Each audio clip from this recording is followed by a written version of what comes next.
आप देख रहे हैं स्पेशल कवरेज न्यूज और मैं हूं आपके साथ शिव कुमार मिश्रा। तीसरे नेता हमारे साथ भारतीय किसान महासंघ के राष्ट्रीय संयोजक डॉक्टर राजाराम त्रिपाठी जी जुड़ रहे हैं। जी दोस्तों। त्रिपाठी जी, आंदोलन में आज 26वां दिन है। आज एक और आपके आम किसान ने सुसाइड करने का प्रयास किया है और सुसाइड करने के साथ उसने एक नोट लिखा है कि जब सुसाइड करने के लिए कोई किसी को तैयार करता है, उसमें दबाव बनाता है, जिस कारण से वो सुसाइड करता है, तो उसके आरोपी पुलिस हमेशा पकड़ती है।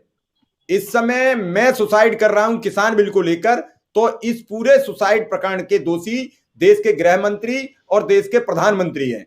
तो पुलिस मेरे सुसाइड नोट के मुताबिक इन दोनों अधिकारियों को गिरफ्तार करे। हालांकि पुलिस तत्काल उन्हें अस्पताल ले गई, वो किसान सुरक्षित हैं, अब वो खतरे से बाहर हैं। इस समय रोहतक अस्पताल में उनका इलाज चल रहा है। वो पंजाब के तरन तारण जिले के रहने वाले हैं। ये एक बात। दूसरी बात, आज लोगों ने कई मीडिया चैनल्स पे किसानों की मांग को लेकर सर्वे रिपोर्ट आ गई है, तो कोई किसान विरोध नहीं कर रहा, फिर आप लोग क्यों विरोध कर रहे हो इस बिल का?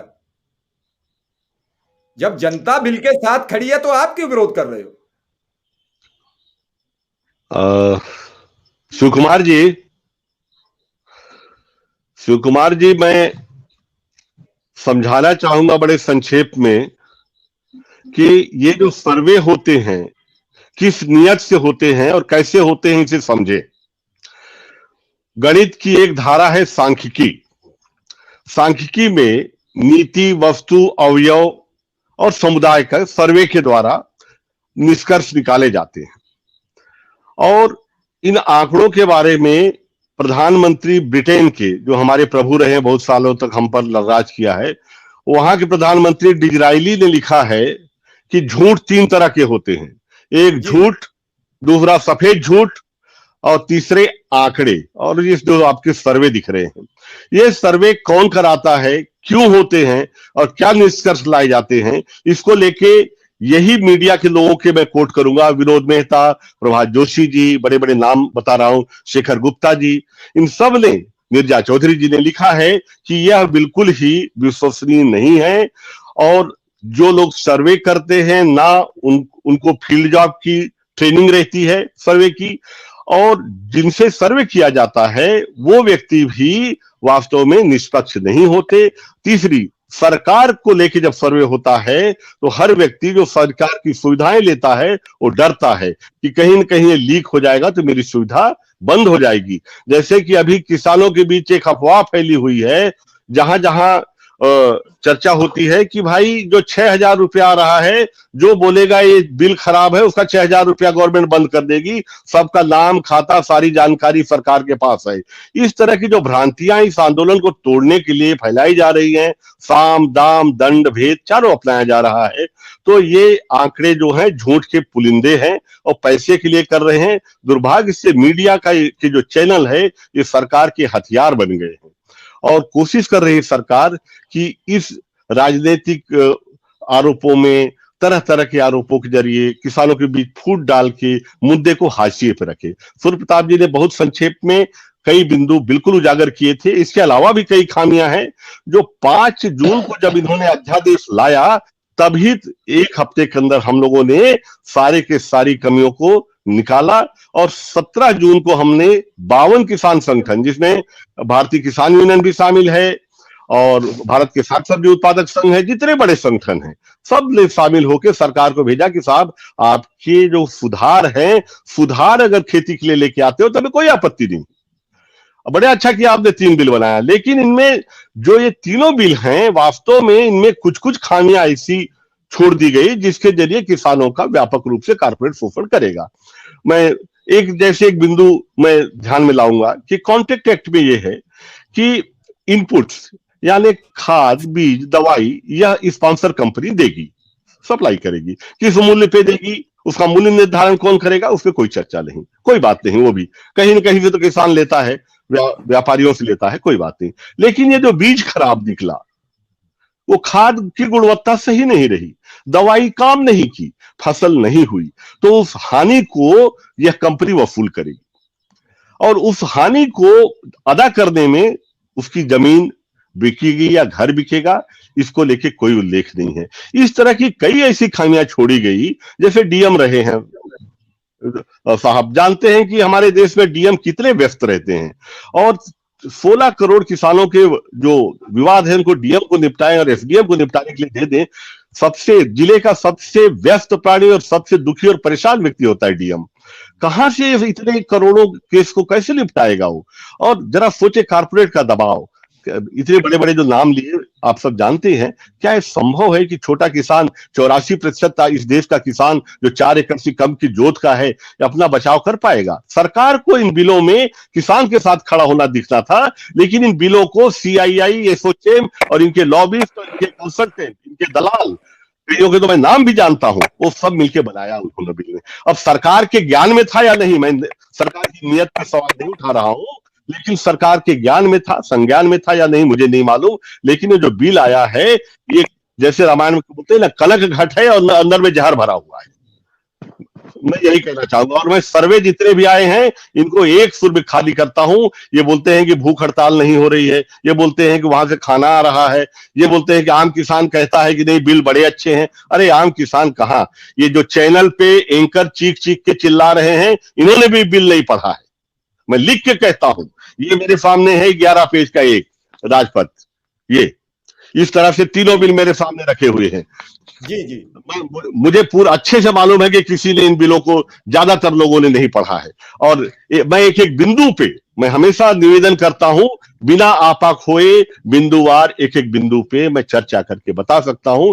यहां साहब, यहां पे किसानों का आप हाथ बांध रहे हो, यहां पे पैर बांध रहे हो, आप ले आए हो कि खुले में बेचेंगे, सब जगह बेचेंगे। अरे भाई, एप्पल आप देख रहे हो, कश्मीर से निकल के सेव हमेशा बिक रहा था। ठीक है, आपने और आजादी दी, हम स्वागत करते हैं उसका, लेकिन जिस तरह से आपने हमारे हाथ पैर बांध के कारपोरेट के सामने परोस दिया, वो नहीं करना था आपको। बस मैं त्रिपाठी जी से एक सवाल पूछ लेता हूं। त्रिपाठी जी, जब आंध्र प्रदेश का 80%, जो न्यूज 18 ने एक खबर चलाई है, मैं उसका आपको बताऊं तो ब्यौरा पूरा दे दूं। आंध्र प्रदेश का 80% किसान सहमत है कि किसान आंदोलन गलत है, पहली रिपोर्ट। दूसरी रिपोर्ट तीनों बिलों को लेकर है, तो उसमें 57% किसान सहमत है कि हम बिल से सहमत हैं, और 43% कह रहा है हम बिल से असहमत हैं। ये तब भी एक रिपोर्ट कहीं तक नजर इसलिए आ रही है कि इसमें 43% विरोध में खड़े हैं, लेकिन 5 रिपोर्ट जो और हैं, आपने भी देखी होंगी न्यूज 18 पर, उनमें प्रत्येक रिपोर्ट में 80% से ऊपर का इजाफा है।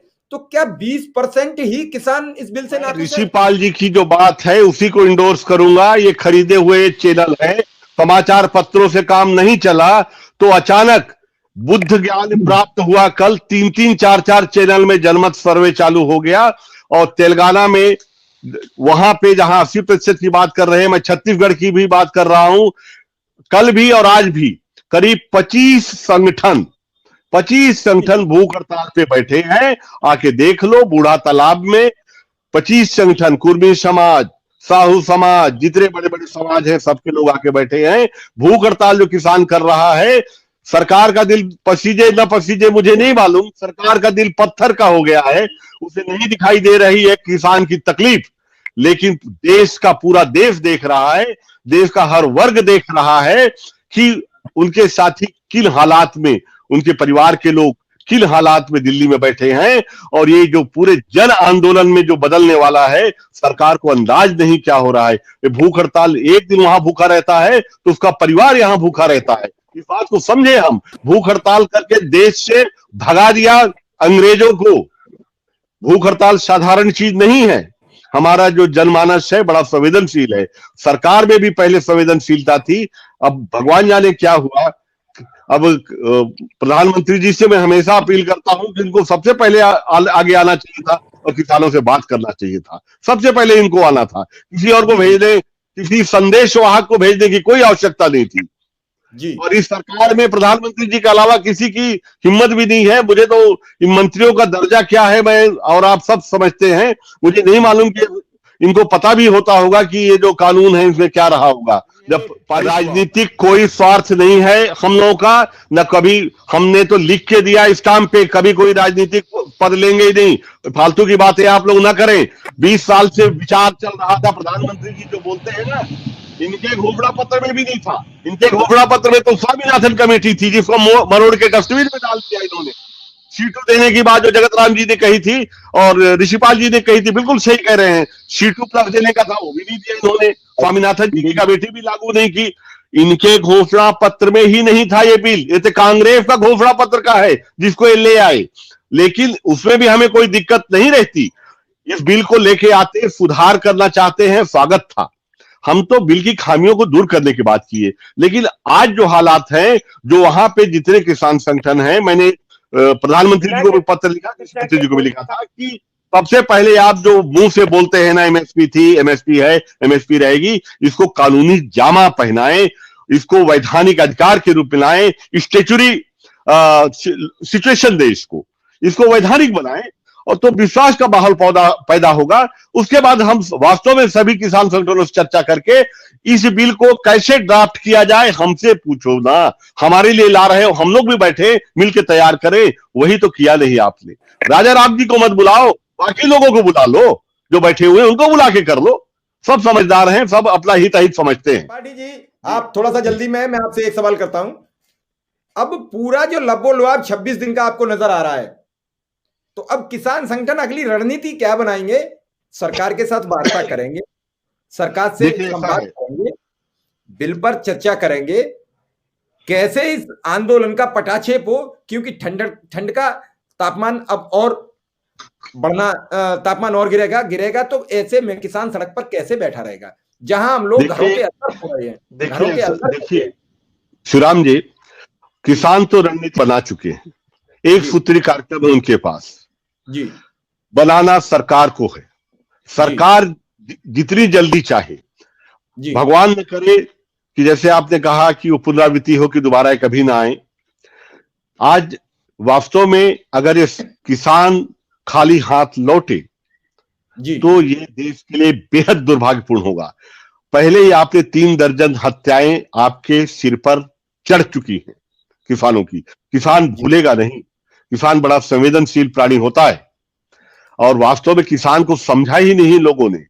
कभी बोलते हैं कि वहां मोर्चे पे हलवा बन रहा है, कभी काजू डाल रहा है, कभी महंगी जर्सी है। किसान महंगी जर्सी पहन ले, भगत सिंह जी कंटोप पहन ले या गाड़ी में चले तो इनकी छाती फटती है। किसान हद हो गई। कपड़े से, इन चीजों से आप किसान है या नहीं है आप आकलन लगा रहे हो। ये चश्मा तत्काल उतार के रखे और सरकार को तुरंत बात करना चाहिए, सारा अहंकार छोड़ना चाहिए। हमारे प्रधानमंत्री जी तो अपने आप को चौकीदार कहते हैं, उनको नींद कैसे आती है, मैं यही पूछता हूं। जब इतने किसान वहां मोर्चे पे हैं, उनको नींद कैसे आ जाती है? वो तो तत्काल उठ के आना चाहिए कि भाई हमारा मालिक आया हुआ है, चलो हम बात करते हैं, समस्या का हल करते हैं। आपको नहीं मालूम ये तीनों कानून, कोई बात नहीं, लपेटो इसको, आराम से बैठ के बनाते हैं बढ़िया कानून आपके साथ मिलके। पूंजीपति भी जिए, प्रोसेसर भी जिए, इंडस्ट्री वाला भी जिए, लॉजिस्टिक वाला भी जिए, मंडी भी जिए, अंडी भी जिए, और सब जिए, और किसान को भी कम से कम उसकी मेहनत की कीमत मिले। जगत राम जी ने गन्ने का बताया, ऋषिपाल जी ने बताया, ये कहानियां नहीं है, ये आंकड़े नहीं है, ये हकीकत है। आओ तो सही हमारे खेत पे, कापी पेन लेके हम गिनाते हैं कि वास्तव में क्या लागत होती है। हवा में बैठ के एसी कमरे में बैठ के योजनाएं बना रहे हैं, और आप विकास वृद्धि दर झूठ के आंकड़ों पे बैठ के बातें कर रहे हैं। इनके पूरे आंकड़े झूठे हैं, झूठे आंकड़ों के पिरामिड पे बैठ के कृषि की योजनाएं बना रहे हैं। धिक्कार है कोई भी सरकार। कांग्रेस को तो इतना बुरा हमने देखा, कांग्रेस से भाग के हम इनके पास आए, ये उनसे भी बुरे निकले। कहां जाए किसान? दिल्ली पे आया हुआ है, जब गले तक आ गया तब आया है किसान। आप समझो, बिल्कुल आपको ही समझना है कि सरकार को समझना है। बोले ना किसान अब क्या करेगा, किसान के पास तो कुछ करने के लिए इसी शर्त रखी थी। 3 कानून जब ले आए आप, 3 नहीं 5 कानून ले आए, बिजली का सुधार भी लाए हो और आप रासायनिक खाद वाला भी लाए हो। जब 5-5 आप कानून ले आए, एक कानून और ले आइए ना, न्यूनतम समर्थन मूल्य को वैधानिक बना दीजिए, उससे कम पे कोई खरीदे तो आप उसे, मेरी बात सुन लीजिए, तो वो अपराध हो। ये पैसा आप मत खरीदे, सरकार हमारा मत खरीदिए आप हमारा, हम कहां बोलते हैं हमारा खरीदे? अरे जब व्यापारी खरीदता है तो व्यापारी के टैक्स से थोड़ा सा पैसा ज्यादा निकलता है तो आपकी छाती क्यों फटती है? यानी कि आप व्यापारियों के साथ खड़े हो, आप किसानों के साथ नहीं खड़े हो। आप व्यापारियों के हाथ से भी नहीं देना चाहते, आप उनके गले की चौकीदारी कर रहे हो जनाब। आप किसानों के चौकीदार नहीं हो, देश के चौकीदार नहीं हो सकते आप। हम खारिज करेंगे। फोरम पे संवाद करिए, सड़क पे संवाद नहीं होता है, सड़क पर संवाद नहीं होता है। आप बैठिए, दुबे जी, हम लोगों ने, ये टिकैत जी ने, युद्धवीर सिंह जी ने, श्रीराम गावड़े जी ने, सारे लोगों ने, ये 52 लोगों ने, मैं दिखाता हूं, लिख के भेजा था इनको। पत्र का जवाब तक कृषि मंत्रालय ने नहीं दिया। हजारों लोग वहां बैठे रहते हैं, ये मेरे पास सब मौजूद है। मैं हवा में बात नहीं करता हूं, सब लेके बैठता हूं। ये ना सरकार, आप भेजिए, मैं आपको समय दिलाता हूं। देखिए, आप भेजिए प्रस्ताव, मैं आपको समय दिलाता हूं चर्चा के लिए, संवाद के लिए। आप भेजिए, मुझे भी भेजने की जरूरत नहीं। जो मेरे साथी वहां बैठे हुए हैं उनसे वार्तालाप करें, मैं करूंगा। मैं बीच में बात सत्य करूंगा, लेकिन मेरे जो वहां साथी बैठे हुए हैं जो ठंड में, सबसे पहले ये घोषणा करे, ऑर्डिनेंस लेके आए, मैं हर एक से जाके बात करूंगा। मैं बात करूंगा, मेरे अंदर वो नैतिक साहस है बात करने का। मैं बात करूंगा निश्चित तौर पर एमएसपी आपकी रहेगी। नहीं, मुझे ऑर्डिनेंस आए तब मैं अपने साथियों से बात कर सकूंगा। और ये निर्णय को राजाराम त्रिपाठी अकेला नहीं ले सकता। बात करिए ना, आइए ना, आपका स्वागत है। त्रिपाठी जी ने बहुत बड़ी बात की कि राजाराम त्रिपाठी अकेले निर्णय नहीं ले सकते। जब 50 संगठन देश की सीमा पर इस ठंड में आंदोलन कर रहे हैं तो अकेले राजाराम त्रिपाठी निर्णय नहीं ले सकते। लेकिन अगर राजाराम त्रिपाठी, मैं समन्वयक हूं, अपनी भूमिका हमेशा निभाते रहता हूं, और मैं उस भूमिका से भागने के लिए नहीं भागता हूं। मैं पिछली बार भी जब सरकार और किसानों में गतिरोध पैदा हुआ था तो उसकी मीडिएटरी भी राजाराम त्रिपाठी जी ने बड़ी बखूबी से निभाई थी। और इस बात से डॉक्टर त्रिपाठी जी भी सहमत होंगे कि सरकार का उद्देश्य है ये लंबा आंदोलन खिंच जाएगा, थक हार के किसान वापस चला जाएगा और हमारी अपनी जो मंशा है वो पूरी हो जाएगी। तो किसान जितना हौसला, बिल्कुल सही कहा तौसीफ जी ने, बिल्कुल सही कहा उन्होंने।